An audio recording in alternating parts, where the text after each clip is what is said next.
안녕하세요. 행복씨앗입니다. 오늘도 시장을 정리하면서 하루를 마무리하는 시간을 가져볼까 합니다. 오늘 우리 시장은 코스피도 코스닥도 하락 마감했습니다. 코스피는 1.81%, 그리고 코스닥은 2.93% 하락 마감했습니다. 시장이 이렇게 하락을 한 것은 어제 미국에서 기준금리를 올렸고 그 여파가 시장을 강하게 강타하고 있어서 그렇다고 볼 수가 있습니다. 연준의 점도표를 보면은 이렇습니다. 지금 올해가 2022년이잖아요. 그리고 내년은 2023년입니다. 요것만 딱 보더라도 올해보다 내년에 금리를 더 올리겠구나. 그러니까 상당 부분 이 금리 인상 기조를 이어가겠구나. 이렇게 쉽게 예상을 할 수가 있겠죠.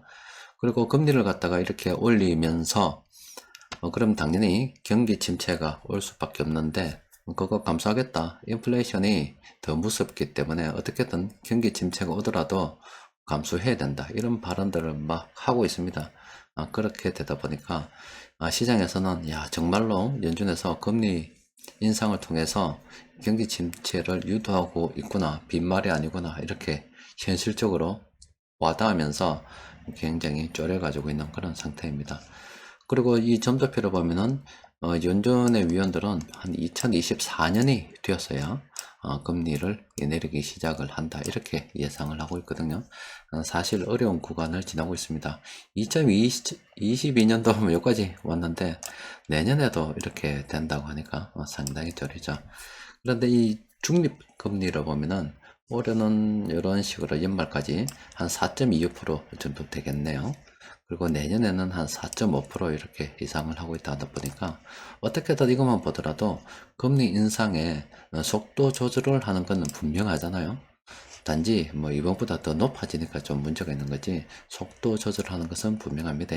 그러니까 지금은 가파르게 금리를 올리고 있지만 내년에는 금리를 올리는 이 속도가 지금보다는 훨씬 더 늦어질 수도 있다. 때로는 동결도 있을 수도 있다. 이렇게 볼 수가 있겠습니다. 그리고 통상적으로 이렇게 금리가 오른다는 것은 말 그대로 정말로 수요를 위축시켜서 경기 침체를 불러오는 건데 돈을 줄이는 거잖아요. 그러면 사실 이런 시기가 주식이 솔직히 싼 시기입니다. 그런데 시장이 싸서 사람들이 투자를 기피할 때 투자를 해야 되는데 정말로 그런 이야기를 하기가 쉽지 않죠. 왜냐면은 실제 내 계좌가 쪼그라드는 것이 눈에 보이고 있고 그렇게 되다 보면 심리적으로 화가 많이 나 있는 상태인데 거기다가 옳은 말이라고 바른 말이라고 하다가 바른 말을 둘째치고 그냥 기분이 나쁘기 때문에 사정없이 빠말대기 맞을 수도 있습니다. 이야기하기 뭐 조심스럽습니다만 항상 어쨌든 간에 항상 원리, 원칙, 기본을 딱 이야기한다 그러면은 돈이 줄어드는 시기 이때 투자를 진행하는 것이 유리하고 이렇게 돈이 다시 이렇게 금리 인하를 한다는 것은 늘어난다는 거잖아요. 그럼 자산 가격이 다시 상승을 하기 때문에 이때는 다시 서서히 상황 봐서 분할 매도하는 게 좋죠.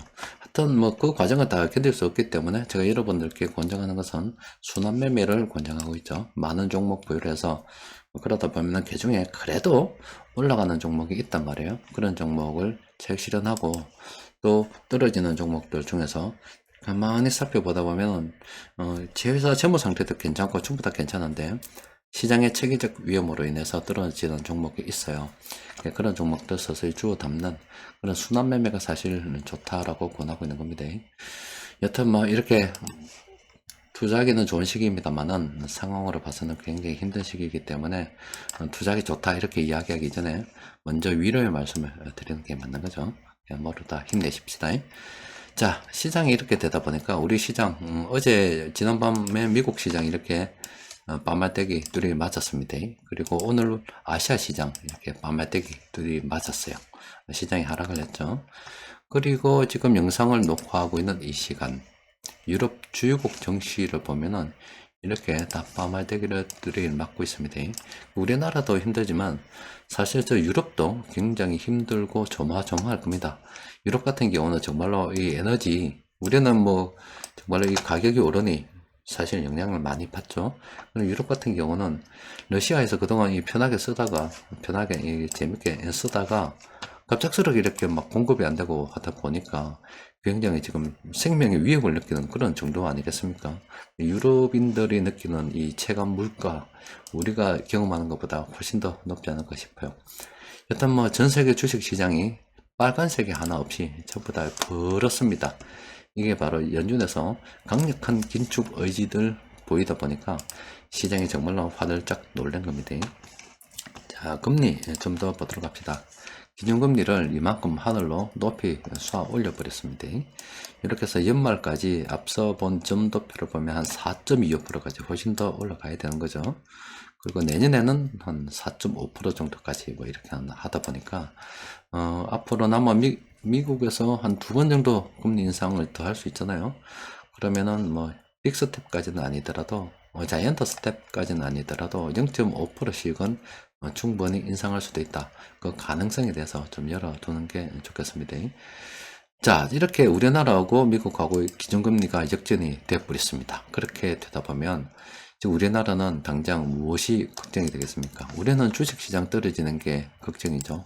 각 개인 가정사이기 때문에. 그런데 국가 차원에서는 무조건 환율입니다. 이 환율이 엄청 걱정이 될 수밖에 없습니다. 지난번에 환율이 1,400을 넘으려고 할 때 정부에서 정말로 안간힘을 썼죠.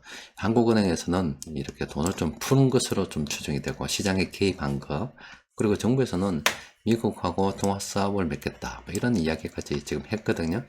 그러니까 구두 개입을 통해서 1,400을 넘지 않으려고 강력하게 좀 버텨봤는데 기준금리가 이렇게 역전이 되다 보고 점도표를 통해서 미국이 저런 식으로 금리 인상을 한다 그러면 우리 여건상 그 속도를 따라갈 수 없기 때문에 당연히 들고 나가는 게 맞는 거죠. 그렇게 되다 보니까 지금은 포기한 상태라 볼 수가 있죠. 달리 방법이 없다 아닙니까? 미국하고 통화사업을 맺은 것도 아니고요. 그래서 지금 정부에서 생각을 한 게 짜낸 게 급한 대로 정말로 진짜 급한 겁니다. 국민연금한테 도움을 요청을 한 거예요. 국민연금하고 연말까지 100억 달러 통화사업 합의를 했다고 이렇게 기사가 나오는데 왜 국민연금에게 이런 도움을 요청했냐고 하면은 국민연금이 지금 해외 주식 투자를 늘리겠다. 뭐 예전부터 이거 뭐 계획을 한 거니까 그 계획대로 차근차근 실행을 하고 있는 거죠. 그럼 해외 주식을 투자하려고 그러면 달러를 바꾸어서 들고 나가야 되는데 그렇지 않아도 지금 그 환율이 굉장히 높은 상태인데 국민연금까지 달러를 갖다가 받아서 가다 보니까 이게 지금 시장에 악영향을 미친단 말이에요. 그래서 한국은행이 우리 한국은행에서 부여한 달러 줄 테니까 야 시장에서 바꾸지는 마라 이렇게 이야기를 해본 거예요. 저거는 정부에서 굉장히 급하다라고 지금 보고 있는 겁니다. 이 환율이 이렇게 높아지다 보니까 한국은행 고민 정말로 크겠죠. 이렇게 되면 수입 물가 높아지는 건 당연한 거고 또 그리고 러시아 지금 진입을 했기 때문에 전쟁이 길어지는 건 당연한 건데 정말로 올 겨울에 유럽 제대로 한번 푸틴 대통령이 연병이려고 한다 하면은 에너지 가격이 어떻게 될지 모릅니다. 또 그리고 또 곡물 가격이 어떻게 될지 몰라요. 또 원자재 가격이 어떻게 될지 모릅니다. 그게 다 지금 달러 이걸 환율을 거쳐서 우리 한국으로 들어오기 때문에 이런 것들이 우리 한국으로 들어오면 그 다음 단계 물가 상승은 참 따놓은 당상이 됩니다. 그러면은 뭐 물가가 다시 높아지니 우리도 금리를 통해서 수요를 갖다가 위축시키려고 이야기를 하겠죠. 그럼 금리 인상을 해야 되는데 그게 또 넉넉지 않다 아닙니까? 우리 한국은 금리 잘못 올려서 수요 위축까지 불러오면 정말로 이중고입니다. 스태그플레이션이 우리한테 찍어버리는 겁니다. 물가는 높아지는데 경기까지 완전 침체가 돼버리면 말 그대로 우리는 스태그플레이션이 되는 거예요. 그러니까 한국은행은 이 수요 이거 어떻게 하면 죽여버릴까봐 정말로 지금 고민이 많은데 그렇게 되다 보니까 이 환율을 어떻게든 안정을 시켜야 되는 거예요. 그러니까 국민연금한테 좀 도와줘 이런 건데 참 정말로 왜 한다고 정부에 있는 사람들 이런 거 보면 정말 애국자들 많고 고생이 많죠.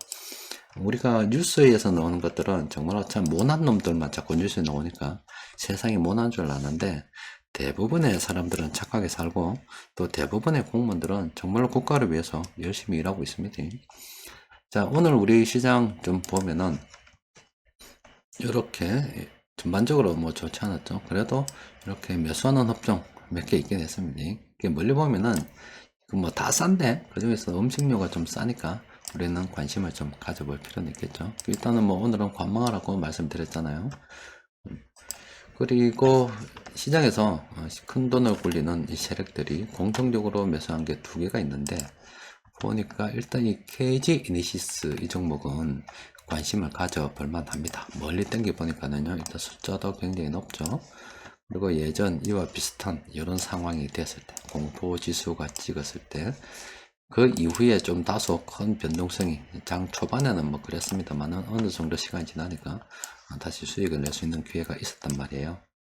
그러니까 이번에도 그와 같은 상황이 예전에 이때 일어났던 일이 재현되지 않을까 이렇게 분석이 되고 있습니다.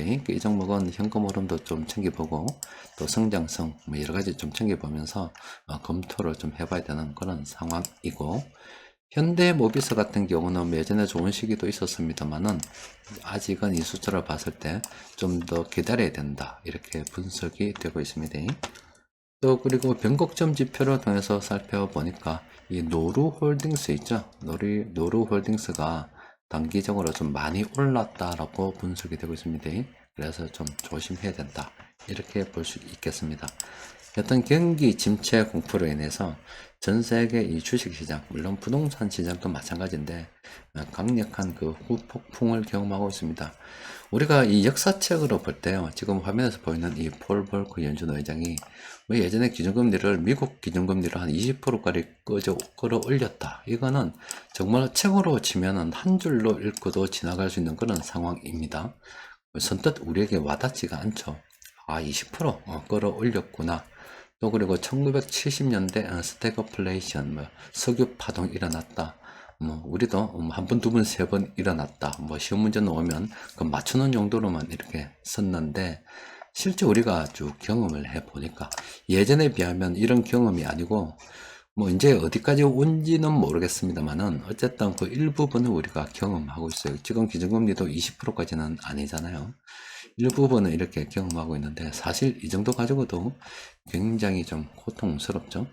그렇게 되다 보니까 실제 글로 읽는 것과 책으로 보는 것과 실제 경험하는 것을 다르다 이렇게 생각할 수도 있습니다. 지금 이런 미국에서 금리를 올리고 달러가 지금 저렇게 미국으로 향해 가는데, 정말로 과감하게 잡덕을 통해서 금리를 내리는 국가들이 좀 있습니다. 특히 지금 난리 나빴어요. 이거는 이 정치적 오판이 아닐까 싶을 정도로, 터키처럼 그렇게 물가가 오르면 난리 나는 겁니다.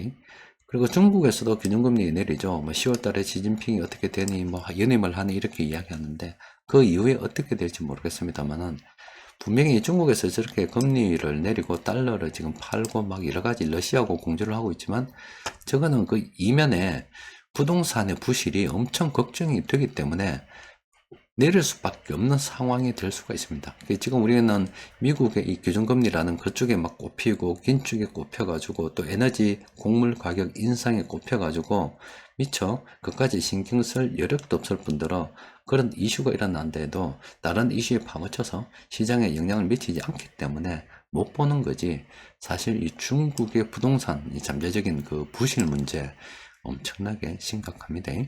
중국이 큰 나라이기 때문에 뭐 당연히 버티겠지 싶지만 세상은 알 수 없는 겁니다. 그러니까 이 투자라고 하는 것은 위험이 도처에 도사리고 있습니다. 그런 가운데 과감하게 의사결정을 통해서 들어가고 나오고 때로는 강력하게 버틸 수 있는 그게 투자인데, 그게 전부 다 심리적인 요인하고 다 연결이 되는 겁니다. 그래서 투자가 어렵다는 겁니다. 투자가 뭐 달리 어려운 게 아니라 이 시시각각 변하는 이 여러 가지 마음들, 그 마음을 다 잡아서 강력하게 믿고 한 길로 나아가기가 정말 힘든 거예요. 시장과 또 시장에서 이야기하는 사람들과 반대쪽으로 움직여야 하기 때문에, 보통 우리 사람들은 튀기 싫어가지고 남들 하는 대로 그냥 가잖아요. 그게 일상화된 삶에서 그게 늘 당연한 것처럼 여겨지는 그런 상황에서 투자는 정말로 그와 반대로 가야 되기 때문에 심리적으로 굉장한 부담감을 느낄 수밖에 없고, 또 실제 계절을 통해서 아니면 부동산 같은 거 보유하면 그 가격을 통해서 재산이 쪼그라드는 걸 보고 있기 때문에 그걸 견뎌내고 이겨나가는 그 자체가 굉장히 어려운 겁니다. 여러분들께 늘 말씀을 드리듯이 부자 되고 싶어 하죠. 모든 사람들이 부자를 되고 싶어 하고, 또 주위에 부자들 되면 보면은 아이고 뭐 정말로 뭐 그냥 운 좋게 우자다가 부자가 된 것처럼 우습게 여기고 뭐 하는데, 그 부자들이 부자가 된 데는요 다 이유가 있는 겁니다. 그럴 만한 어떤 뭔가 갖추고 있기 때문에 부자가 된 거예요. 그래서 뭐 원래부터 물려받은 사람이 뭐 그러면 좀 할 말은 없겠지만은 사실 그 사람들도 강력한 노하우가 있는 거고, 정말로 자수성가한 사람들도 남들이 모르는, 남들에게 이야기하기 힘든 그런 것들이 있단 말이에요. 그걸 갖다가 사람들은 간과하기 쉽고 그냥 겉으로 드러난 그 모습만 보고 아이고 나도 저렇게 되고 싶다라고 하는데, 정말로 그 과정이 험난하다는 것을 이런 여러 가지 경험을 통해서 잘 알고, 아, 이 부자가 이런 거구나. 그래서 그 가운데 대부분의 뭐 그 되는 것도 힘들지만 그렇게 힘들게 또 부자가 돼 가지고요, 또 사회 좋은 쪽으로 갖다가 돈을 과감하게 또 내놓는 분들도 계십니다. 그런 분들은 존경받아 마땅하죠. 하여튼 뭐 세상에 좋은 일을 하려 그러면 일단 뭔가를 만들어야 되는데, 그렇게 그 부자가 되는 그 과정이 굉장히 험난하다 이겁니다. 아무쪼록 함께 하시는 모든 분들 어쩌든간 버텨나가서 전부 다 부자가 될 수 있도록 뭐 저도 뭐 최선을 다해서 노력을 좀 해봐야죠. 자, 이번 주도 모두 다 고생하셨습니다. 이상입니다.